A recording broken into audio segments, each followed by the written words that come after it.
इस वक्त इंडिया जो है वो अप्रोच कर रहा है एलोन मस्क को कि मैन्युफैक्चरिंग इलेक्ट्रिक व्हीकल्स की जो है वो इंडिया में की जाए। आपको लगता है कि इंडिया इस वक्त डिज़र्व करता है कि टेस्ला जैसी बड़ी कंपनी जो है वो अपनी मैन्युफैक्चरिंग इंडिया में करें? बेटा डिज़र्व करता है या नहीं करता उसकी कैपेसिटी देखी जाए नहीं है, और कैपेसिटी उनके पास है, टैलेंट भी है, फाइनेंस भी है और उनके लोग इंटेलिजेंट भी हैं। इनफैक्ट अब 10 साल के बाद देख लीजिए दुनिया का टैलेंट इंडिया से निकलेगा, बल्कि निकल रहा है। निकल रहा है। It is a fact. White house उनका है पूरा यूएस उनका है, जितनी दुनिया की कॉरपोरेशंस हैं, मल्टीनेशनल, सबके सीईओ इंडियंस हैं। What is the reason behind it? They are talented people बाबा। नेहरू ने अच्छा काम किया था। पाकिस्तान जब भी जाता था ये कहता था हमें आर्मामेंट दें, हमें ये दें, ये वो कहते थे जी हमें यूनिवर्सिटियाँ बना के दें। Nehru was a great leader of this subcontinent. Maybe you can televise it or not, but this is a fact. ये सारी जो आईआईटी इंडिया में बनी हुई है, जो दुनिया को रूल कर रही है, ये सारी अमेरिका से इंडिया ने ली थी, नेहरू ने ली थी। ओके सर, दोनों ही कंट्रीज जो थी पाकिस्तान और इंडिया सब कॉन्टिनेंट का हिस्सा थी, एक साथ आज़ाद हुई। पाकिस्तान एक दिन पहले आज़ाद हुआ, फिर इंडिया हमसे इतना आगे क्यों है टेक्नोलॉजी में और एजुकेशन में भी?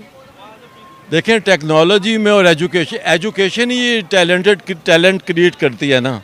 तो जब हम एजुकेशन में पीछे हैं तो जाहिर है कि हम इंडस्ट्री में भी पीछे ही होंगे। 1970 में जब भट्टो ने नेशनलाइज की थी, हमारा टैलेंट तो उस वक्त मुल्क छोड़ गया था। उसके बाद हमारा टैलेंट तो वापस ही नहीं आया। तो यहाँ से this is not a industry based country. यहाँ इंडस्ट्री और 50 साल भी नहीं होनी। जो the fact of the matter is that India की तो बात छोड़ दें, वो तो अब सुपर पावर है।